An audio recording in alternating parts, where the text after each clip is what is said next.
Welcome to the Model Y Love Show. The Model Y was introduced last year around this time and is now being shipped. And it's not getting any love, so we decided to have our Welcome Model Y Love Show today, and I hope you enjoy. This is Greg for Teslafaninsight. Thanks once again for joining us. If this is your first time, welcome. If you're a repeat visitor, welcome back. Also want to take time to thank our Patreon supporters as well as our subscribers. Your presence makes a huge difference in the viability of our channel and is greatly appreciated. If you enjoy the show, please take time to like, and if you really enjoy it, please take time to like and subscribe. I wanted to note that our B-roll today is the intro clips that were provided by Tesla when the Model Y was introduced in 2019. And you'll also see Elon Musk there sort of introducing the vehicle and reviewing other vehicles that Tesla has developed. So I decided to do a Model Y love show because as you'll notice, Elon has made a point of sort of driving around the newest vehicles and attracting a lot of attention with them. And while he kind of did that with the Model 3, he's done it with the Cybertruck and perhaps even the Semi. We really haven't seen him give a lot of love to the Model Y. So hence, we've taken on that task today and appreciate your indulgence as we do so. So I wanted to note that we have, as part of our sort of reintroduction of the Y, our Bob Lutz comments on the Y, as well as our Elon Musk's sort of takes on the Y in terms of what he's up to, et cetera, relative to it. So I wanted to generally review the fact that Tesla, i.e. Elon Musk, has indicated that this vehicle will outsell all other vehicles that Tesla has made annually combined going forward. And the automotive sort of press analysis is that 59% of all vehicles sold are actually SUVs. And as we've discussed previously, the big driver for that is the fact that as land prices rise, people can't afford to have multiple vehicles at their homes. So as a result, they're doing one vehicle that's able to handle a number of different activities. So hence Model Y, SUV. Yeah, that's a very good question. Why aren't people just buying the X and not getting the Model Y? Obviously, the starting price of $50,000 for the Y fits a lot more budgets than the starting price of the X in the 80 to 90K and up range. So, if you need to know more, just take a look at price points and how those price points affect the number of vehicles sold. Our first sort of visitor or Model Y guest of the day is actually Bob Lutz. He made a comment back this fall indicating that this had to be the ugliest vehicle, one of the ugliest vehicles he'd ever seen. And I thought it was an interesting comment because from a how did cars look like in the old days, chrome, et cetera, you'd have to say not the greatest of looking, but the wind seems to think it looks good in terms of a low wind profile. You also have the number of consumers that have signed up to purchase them, which we think is in that 1 to 200,000 vehicle or individual range. And we also have to look at the fact that basically in the approximate $50,000 range, it's the only 300-mile vehicle that's out there. So there's a lot of different perspectives that you could have on whether it looks nice or not. Another sort of interesting element about its looks relative to Bob Lutz's comment is the fact that it's very interesting to us that you're using parameters of looks that were driven by sort of years ago technology. One of the true measures of how good your design is not per se how does it look today, but how does it blend into the forward motion of how cars are being designed. when Pininfarina designed the original Model X, and then the 3 and the Y have sort of taken up, and even the X have taken up the general styling. What you had going on there is basically 50 years of construction or vehicle construction from Pininfarina, and what they were doing is pretty much anticipating where body designs would go for vehicles. So I think Tesla's line has actually aged pretty well, and I do think the Model S does need an update on the skin, but in general, the wedge shape has sort of successfully stuck around and has been effective. The next thing that we wanted to review is the fact that, sort of bouncing over and taking a look at sort of where is Elon on the Y these days, given that, the vehicles are now emerging from the plant and being shipped to customers. We thought we'd actually see, Elon's presence in some way, maybe delivering some cars or something of that ilk. But then I looked at the news and noticed that they actually had a SpaceX vehicle blow up over the weekend. So one could see why he might be distracted by it. But I just thought it was an interesting paradox that he recognizes the importance and number of sales of the vehicle. And at the same time, he's kind of not around while it's coming out. The next sort of constituency we wanted to check out in terms of attitudes towards the Model Y is actually Panasonic. As we discussed, Panasonic has been having a battle with Tesla for a while when it comes to battery supplies. What's really happened is that evidently up until the Model Y, the working relationship between Tesla and Panasonic included Tesla, in essence, ordering batteries. And when those batteries arrive, they may or may not take delivery depending on how revenue and sales are going. And sort of the first time in this discourse that we heard an affirmative from Panasonic that they're ready to build and have built out more capabilities / more batteries was related to demand for the Model Y. So it's their assessment that they put up probably another $1 billion at least to embrace the numeric impact that the Model Y is having on the growth of sales. So, even though you ain't getting love from other individuals, Model Y, we still love you. We think you're a great car. So in my notes, I have, some other items relative to how Elon is handling this Model Y's arrival. In this case, they're just being shipped to the dealerships for early folks who've ordered it to get it in the next 10 days or so. So as we noted, Elon's not driving it. He didn't do an intro relative to it. And I think this is unfortunate because I think it's a great car. I think that one of my, what I like to do whenever I'm out on the road is I'll actually ask owners of Teslas how they like their cars and challenges they may be having and things, that might be noted in our show. And there's this one customer I encountered in a Costco parking lot about a year ago.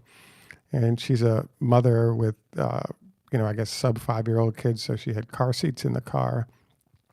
And I was just amazed at the battle she had trying to get the car seat in, close the door, and not have it pinned in the door. And then is it too tall for a seat? Just all these challenges that a Model Y is going to solve for different constituencies. So I would argue that the number one vehicle for moms with kids sub 5 years old or in that car seat zone is going to be the Model Y if they choose electric and if they choose Tesla. So there's one constituency I think is a hands down winner. The next thing that we wanted to review is something that we kind of covered. As you guys probably know, we have a Patreon page and we have a daily, what we call a trade blast. There are a number of people that are viewing our show that actually trade pretty heavily and have made a lot of money trading options / stocks with Tesla. And so our everyday blast on Patreon is at a higher pay level, but it allows you to get sort of daily before the markets open trade ideas relative to managing your portfolio and your trading for that day. So today's conversation that we had, we presented a question and slash test for you as a stock owner slash Tesla owner. And that question was, there's actually a Harvard Business School case. And one of the questions they ask in there is, if you're the owner of a bread company, how can you instantly increase revenue, profit, and sales? And I'll take one moment before I tell you so you can have a mental guess. Slice the bread bigger. So if you make bigger slices of bread in terms of the slicer on the bread, the consumers that buy that bread regularly will run out of bread 1 or 2 slices earlier than they expected, and therefore they have to buy more unexpectedly earlier. So I thought it was a really interesting case question, and it kind of comes up in this case because if you look at the numbers, the base price on the Performance Model Y is $60K. The base price on the Performer Model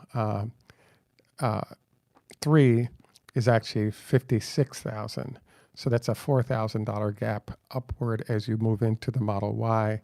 And then after everything, I would guess most of the cars go out. You know, if you put autopilot and a few things on there, it's about 10 grand more than that. So basically, Tesla's in a position where they can deliver about the same numbers of cars, versus what they were doing with the Model 3.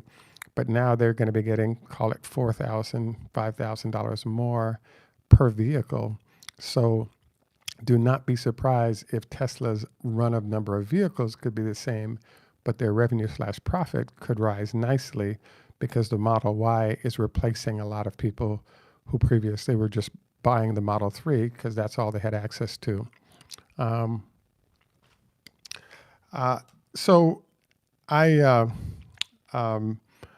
We're getting some really good questions here. We're at about the 12-minute mark, and what we're going to do is dive into those questions after the 15-minute mark, because this gives us a chance to make sure we complete the material that I wanted to do, and those not watching the live feed won't send me flaming emails about why it is I'm answering stuff in the middle. So we'll do it in that way. So, at any rate, this likely turns out to be our sort of Model Y welcome week. And it's our assessment that as the vehicle arrives in numbers, it's going to be awesome. The only problem I see with the Model Y is the fact that they won't be able to make enough. And therefore, you're going to have long lines and long waits and people trying to figure out how to juggle their current vehicle lease against when the Y might be ready. I think those are some of the issues that are lurking. I have to admit that one of the other things that I'm sort of seeing here is that I was actually supposed to be flying to California for meetings in the Bay Area in the next couple of days. And not that I've chickened out, but I slowed my plan of operation because all of a sudden it was announced that all of the grocery stores and places like Costco are being cleaned out by customers worried about the impact of the virus in the Bay Area. So one of the sort of lurking things that we're kind of seeing is that if you look at a map from above of how the Bay Area works, this is where Tesla is located. Everything within 20 miles of Tesla starts at $1 million and goes up big time from there. So I kind of bring this up because most of the people that work at Tesla can't live anywhere near there unless they've been there for a long time or had a family or something that helps them in that process. In fact, they have a little bit of a village of people living in their campers outside of the manufacturing plant as a way to reduce their overall cost, given they can't afford to live anywhere near the factory. So this kind of comes up because the recent infections and so forth. So as a result, most of the population that would be employees of Tesla are living 20 to 50 to 70 miles away inland. And so as you sort of evaluate, well, what are these folks doing? to make it work. Obviously, they have long commutes, so they plan carefully to make sure they can make it to work on time. But the challenge right now is this is exactly the area that the virus has been hitting in the Bay Area. So I would say that, there is a challenge there for Tesla, which is what happens when your employees are coming in from areas where the virus has been identified, and then you start having sick people out there bringing that in, and now you have a whole mess on your hands, as just described. So we're hopeful that this will really be addressed, and we won't have that problem. But if you look at kind of the map of where the virus has shown up in the United States, it's tended to be on the West Coast, perhaps, or on the East Coast, not as much in the middle of the country because you don't have as much travel that's international, dead center in the country. And so I just think that, short term right now is not a huge issue, but I definitely think it requires monitoring. Another thing I find I'm kind of confused about, I wanted to mention it, and if any of you are in the health professions, it'd be helpful for you to do this. It's very strange to me that, particularly with people coming into the United States, in China, they actually have temperature gauges that they put on your forehead to make sure that you may not have some kind of a flu or fever coming in that you didn't realize you had, and therefore you could be initiated treatment right away.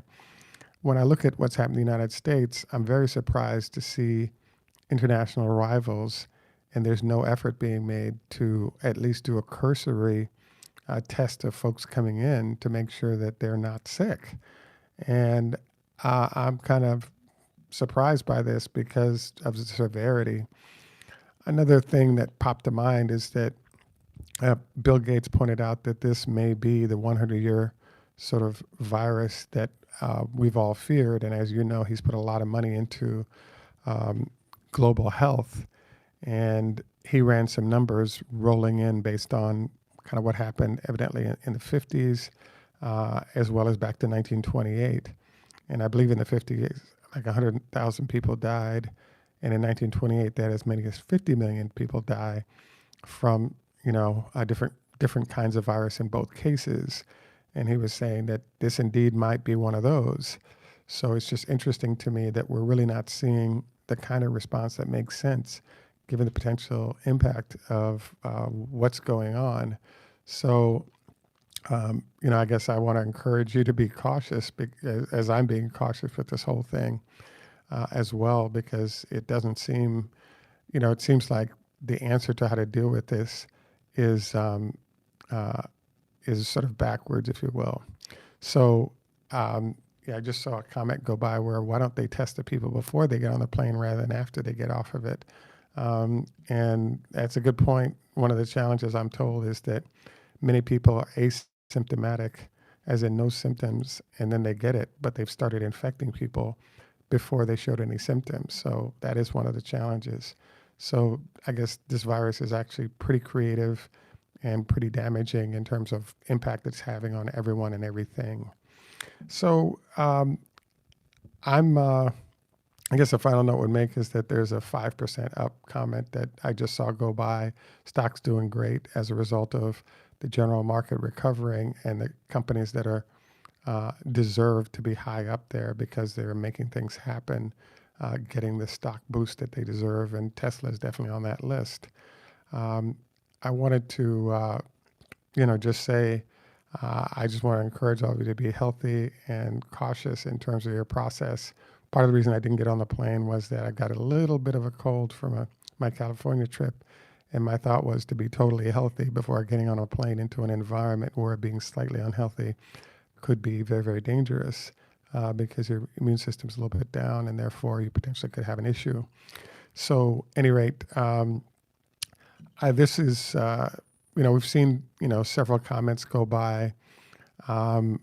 It's interesting because everybody's asking, what about the coronavirus and its impact on the situation? And the answer is underestimating it, I don't think is a good idea.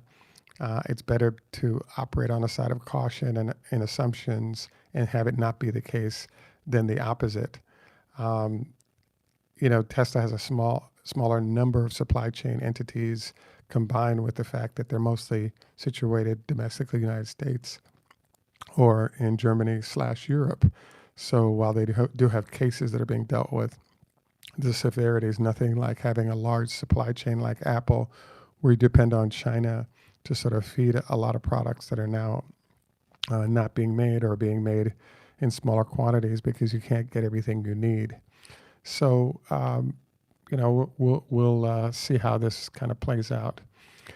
Any rate, we're, you know, we're going to put a thumbnail of Model Ys being shipped out right now for this show. And we want to thank you for taking time out to watch. Don't forget, we're on Patreon. Don't forget to like and subscribe, as well as the fact that your comments and subscription make a big impact. I wanted to remind you also, we also do a lot of stuff when it comes to cybersecurity because I'm getting a master's in it. And I wanted to note it to you that one of the key things that you should be aware of when it comes to your password is that anytime a password gets to 14 numbers, it would take a supercomputer, at least for now, 3 to 4 years to actually break what that password is. So the shorter that password is relative to that 14, the increase the chance it can be cracked quickly. So a very short one in that 3 to 5 letters is too weak and can be easily cracked, even if you have symbols and capital letters and so forth mixed in. So even if it means putting 2 words next to each other versus 1, you may want to think of passwords that are a little bit longer because chances of being hacked are majorly reduced. One other thing that I recently learned about in cybersecurity that I encourage you to think about is it's always better to use a regular credit card and never use your debit card when you're paying for things, because giant organizations are being hacked. And so the smaller the organization, the less money they have to put into their cybersecurity. So you want to think about this because it's better for you to pay with a regular credit card because they will follow up and make sure you get your money back if there's a problem than paying with your debit card. And so way better for you to use the credit card, pay from your bank to that credit card to pay off the bill and get the points, etc. Because if your debit card is exposed, you have a problem directly to your bank, and getting that money back and getting it cleaned up is not a fun deal. And so it also could hold you up in terms of those funds not being available. Whereas with the credit card, you're completely covered, and their monitoring and other things is excellent in terms of managing that risk. So you may want to consider, this as a cybersecurity move that would be in your best interest. So we wanted to finish up here with our usual health tips. Don't forget 25 leg lifts per leg strengthens the quad muscles, reduces chance of knee issues and operations.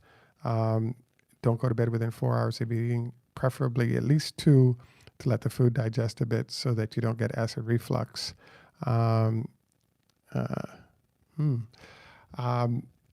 There's a question that popped up regarding Gigafactory in China. It's our understanding that the Gigafactory is actually running. There's an interesting point that came up is, from what we read, vehicles are being sold about half the rate that they were prior to the virus issues, which kind of makes sense given that maybe half the country is shut down and they don't have sales offices open right now. A data point I thought was interesting was that for the China factory, particularly when it comes to Model S's and X's, is that the second largest market in the world for Rolls-Royce is China. And I just read an article that said that they're not selling any Rolls-Royces there at all. And what that suggested to me is the biohazard mode on a Model X and S might be the direction that those wealthy Chinese are choosing to go, given how the spread of things is occurring. So we wanted to mention this to you because the factory might be doing fine at half production, but I just thought it was interesting that biohazard mode has become very big, and it was previously working for pollution, but those giant HEPA filters might be the way that wealthy Chinese are going. as a way to get beyond this wave. So that's sort of my footnote on that. We also want to remind you, consider one of the 5-2 or another of the diets that are focused on a little bit of fasting. Again, thanks for all of you who made comments during the show. We'll go ahead and take a screenshot of that and put it underneath the show so that others can partake. Any rate, this is Greg for Teslafaninsight. We want to again welcome the Model Y to the world and give it some love, and hopefully your entry makes a big difference in terms of positive impact for consumers and everybody else concerned. Any rate, have a great day. Bye for now. Tschüss German, au revoir French, Lehitrot, Hebrew, Hoda, Hafez, Farsi, Hejdo, Swedish, Ni hao ma, hello in Chinese, Zdravstvuyte, Russian, hello, and Do widzenia, is Polish, and in Jamaica we say Nof respect walk woodman. Thanks for joining us once again. We look forward to our next conversation, and don't forget to like and subscribe.